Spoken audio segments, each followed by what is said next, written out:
C'est un séisme. Un de plus, direz-vous, mais celui-ci pourrait bien être le coup de grâce. Imaginez la scène. Vous menez une guerre mondiale depuis 5 ans. Vous avez bravé l'UEFA, défié la FIFA, ignoré les menaces des supporters et survécu aux tribunaux. Et alors que vous pensez tenir le bon bout, votre dernier allié, votre frère d'armes historique, décide de vous planter un couteau dans le dos en plein champ de bataille. Samedi dernier, le coup près est tombé. Le FC Barcelone quitte officiellement le projet de Super League. Le Real Madrid est désormais seul. Totalement seul.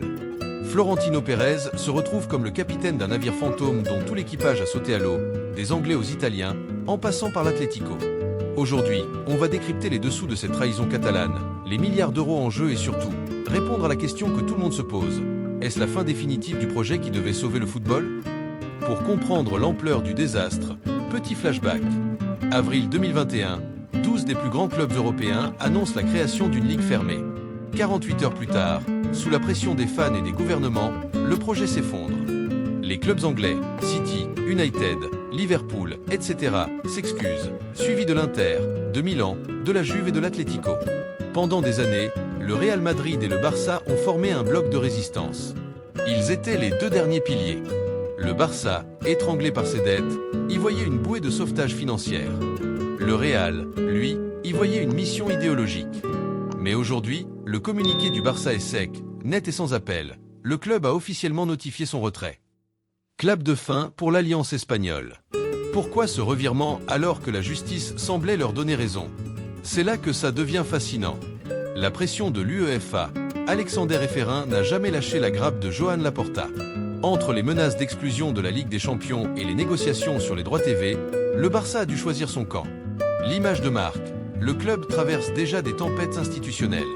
Se mettre à dos la communauté du foot européen pour un projet qui ne décolle pas n'était plus viable politiquement. Le pragmatisme financier, le Barça a besoin de liquidités immédiates. La Super League, c'est une promesse de futur, mais la survie du club, c'est aujourd'hui.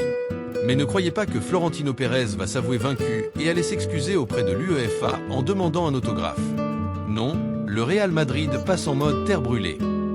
Accrochez-vous bien, fin octobre 2025, le promoteur de la Super League, A22 Sport Management, soutenu par le Real, a décidé de réclamer plus de 4 milliards d'euros de dommages et intérêts à l'UEFA. Pourquoi? Parce que la Cour d'appel de Madrid a confirmé que l'UEFA avait abusé de sa position dominante. Pour le Real, l'UEFA a illégalement bloqué un marché libre pendant des années, causant un manque à gagner colossal. C'est une partie de poker menteur. Le Real sait qu'il ne lancera probablement jamais sa ligue tout seul, mais il veut faire payer l'UEFA au prix fort pour avoir tué son bébé. C'est ici que le dossier devient technique, mais restez avec moi, c'est crucial. Version A22, Super League, nous avons gagné en justice. L'UEFA ne peut plus nous empêcher de créer une compétition concurrente. Nous sommes libres. Version UEFA, pas si vite. Le jugement porte sur nos règles de 2021. Depuis, on a changé nos statuts en 2022. Vos arguments juridiques sont périmés. C'est un combat de juristes dans une pièce sans fenêtre. L'UEFA joue la montre, espérant que l'isolement du Real finira par décourager Pérez.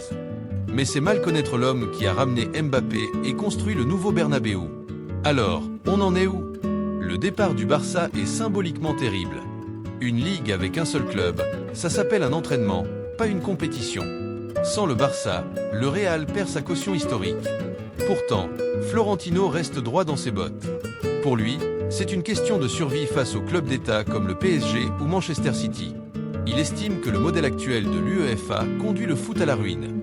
Mais la réalité est cruelle. Aujourd'hui, la Super League est un projet de papier, un fantôme juridique qui ne vit plus que dans les tribunaux de Madrid, loin des pelouses vertes. Florentino Pérez se retrouve donc seul dans sa tour d'ivoire.